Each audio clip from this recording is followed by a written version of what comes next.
ശശി തരൂരിന്റെ നേതൃത്വത്തിൽ ഒരു സംഘത്തെ നമ്മൾ അമേരിക്കയിൽ അയക്കുകയാണ് ഓപ്പറേഷൻ സിന്ദൂറിനെ പറ്റി വിശദീകരിക്കാൻ. ഇത്തരുണത്തിൽ കഴിഞ്ഞ ഫെബ്രുവരിയിൽ നമ്മൾ ചെയ്ത ഒരു വീഡിയോ ഞാൻ ഇതിൽ നിങ്ങളുടെ ഷെയർ ചെയ്യാണ്. അദ്ദേഹം ഉപരാഷ്ട്രപതി അല്ലെങ്കിൽ ആ തൽതുല്യമായ ഒരു സ്ഥാനത്തേക്ക് അദ്ദേഹം പോകുമെന്ന് ഉള്ള കാര്യം ഫെബ്രുവരിയിൽ ഞങ്ങൾ പറഞ്ഞു. ഈ വീഡിയോ നിങ്ങൾ ഒന്നുകൂടെ കാണുക. നന്ദി, നമസ്കാരം. ഇന്നത്തെ പ്രധാന ചർച്ചാ വിഷയം മീഡിയയിൽ ഡോക്ടർ ശശി തരൂരിന്റെ കേന്ദ്ര സർക്കാർ സംസ്ഥാന സർക്കാർ അനുകൂല പ്രസ്താവനകളാണ്.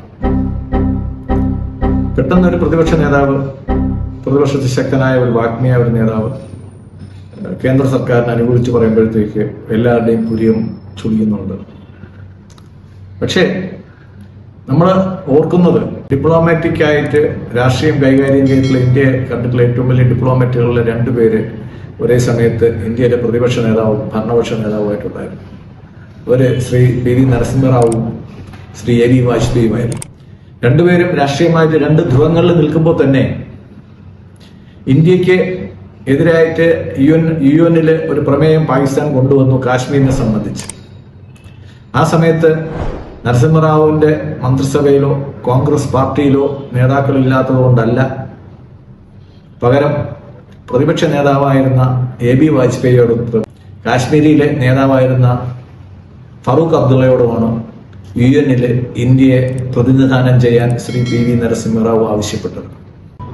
രാഷ്ട്രീയമായിട്ട് പരസ്പര അഭിപ്രായ വ്യത്യാസങ്ങൾ ഉണ്ടായിരുന്നെങ്കിൽ പോലും രണ്ടുപേരുടെയും ദേശസ്നേഹത്തിൽ രണ്ടുപേർക്കും പരസ്പര വിശ്വാസവും ബഹുമാനവും ഉണ്ടായിരുന്നു. അങ്ങനെ ഒരു വളരെ പ്രത്യേകമായ ഒരു സാഹചര്യത്തിലാണ് ഇന്ത്യയുടെ പ്രതിപക്ഷ നേതാവ് ഇന്ത്യയെ പ്രതിനിധീകരിച്ച് യു എന്നിലെത്തുന്നത്.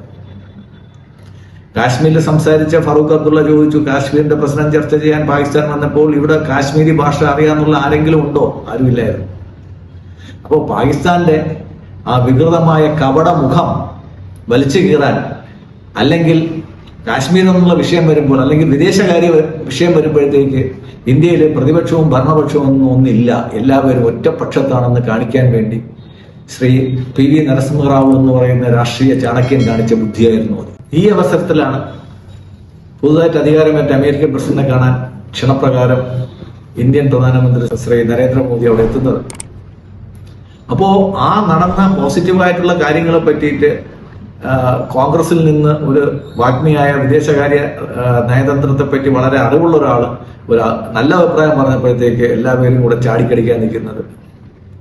ഇനി ശശി തരൂരിന്റെ രാഷ്ട്രീയം പറയുകയാണെങ്കിൽ, അദ്ദേഹം കോൺഗ്രസ് പാർട്ടിയിൽ നിന്ന് പുറത്തു പോകുമെന്ന് പ്രതീക്ഷിക്കുന്ന അദ്ദേഹം രാഹുൽ ഗാന്ധിയുടെ ഉത്തരവിനെതിരെ അദ്ദേഹം പ്രതിപക്ഷത്തിന്റെ രീതിയിൽ അദ്ദേഹം മത്സരിച്ചപ്പോഴത്തേക്ക്, കോൺഗ്രസിലോട്ട് മത്സരിച്ചപ്പോഴത്തേക്ക്, പ്രസിഡന്റ് സ്ഥാനത്തേക്ക് മത്സരിച്ചപ്പോഴത്തേക്ക് പലരും അദ്ദേഹത്തെ വിമർശനം വന്നപ്പോഴത്തേക്ക് പലരും പറഞ്ഞു കോൺഗ്രസ് വിട്ടുപോകുമെന്ന് ചോദിച്ചു. അപ്പോൾ അദ്ദേഹം പറഞ്ഞ ഒരു മറുപടി, എന്റെ മെന്റർ എന്ന് പറയുന്നത്, അല്ലെങ്കിൽ എന്നെ രാഷ്ട്രീയത്തിൽ കൊണ്ടുവന്നത്, എന്നെ രാഷ്ട്രീയത്തിൽ നിലനിർത്തിയത്, എന്നെ രാഷ്ട്രീയത്തിൽ ഉയർത്തിയത് എല്ലാം ശ്രീ മൻമോഹൻ സിംഗ് എന്ന ഒരൊറ്റ വ്യക്തിയാണ്. അദ്ദേഹം ജീവിച്ചിരിക്കുന്നിടത്തോളം കാലം എനിക്ക് അങ്ങനെ ഒരു കാര്യത്തെപ്പറ്റി ചിന്തിക്കാനേ പറ്റില്ല എന്നാണ് പറഞ്ഞത്. പക്ഷേ ഒരു മാസത്തിന് മുമ്പ് അദ്ദേഹം മരിക്കുമ്പോഴത്തേക്ക് നമ്മൾ കണക്കുകൂട്ടി ശശി തരൂരിന്റെ രാഷ്ട്രീയം മാറിയേ പറ്റൂ. കാര്യം കോൺഗ്രസിനകത്ത് അദ്ദേഹത്തിന് ബന്ധുക്കളും ആരുമില്ല എന്നുള്ള നിലയിലാണ് അദ്ദേഹം എപ്പോഴും പോയിക്കൊണ്ടിരുന്നത്. തന്നെത്താനെ വഴിവെട്ടി വന്ന ആളാണ് ശ്രീ ശശി തരൂർ.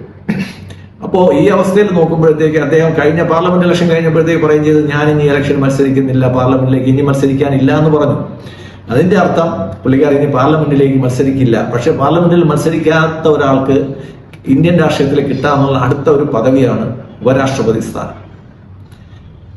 എന്റെ ബലമായ വിശ്വാസം BJP അദ്ദേഹത്തെ ഉപരാഷ്ട്രപതി സ്ഥാനത്തേക്ക് പരിഗണിക്കുമെന്നും ഉപരാഷ്ട്രപതി സ്ഥാനത്ത് അദ്ദേഹം വന്നു കഴിഞ്ഞാൽ വിദേശകാര്യത്തിലെ ശ്രീ നരേന്ദ്രമോദി വഹിക്കുന്ന ഒരുപാട് ചുമതലകൾ അദ്ദേഹത്തിന് കൈമാറാൻ സാധിക്കുമെന്നും, അപ്പോൾ രാഷ്ട്രീയമായിട്ടുള്ള ഒരു മാറ്റം ഉണ്ടായെന്ന് നമുക്ക് പറയാൻ പറ്റത്തില്ല. കാര്യം രാജ്യത്തെ ഏറ്റവും രണ്ടാമത്തെ ഉയർന്ന പദവിയിലേക്ക് അദ്ദേഹത്തെ ഉയർത്തുന്ന ഒരു അവസരം വരുമ്പോഴത്തേക്ക് കോൺഗ്രസ്സുകാർക്കും അതിനെ എതിർക്കാൻ സാധിക്കത്തില്ല, BJPക്കാർക്ക് ഒട്ടുമേ പരാതിയില്ല. അപ്പോൾ അങ്ങനെ ഒരു രാഷ്ട്രീയമായിട്ടുള്ള ഒരു ചേഞ്ച്, ഒരു നല്ല ഒരു സ്ഥാനം, പാർട്ടിക്ക് അതീതമായിട്ടൊരു സ്ഥാനം അദ്ദേഹം ഡിസർവ് ചെയ്യുന്നുണ്ട്. അത് കൊടുക്കാൻ നരേന്ദ്രമോദി തയ്യാറാവും. BJP-ക്കാർക്കും അതിനകത്ത് സന്തോഷമേ ഉള്ളൂ എന്നുള്ള കാര്യം ഞാൻ നിങ്ങളുടെ ശ്രദ്ധയിൽപ്പെടുത്താൻ ആഗ്രഹിക്കുന്നു. നന്ദി, നമസ്കാരം.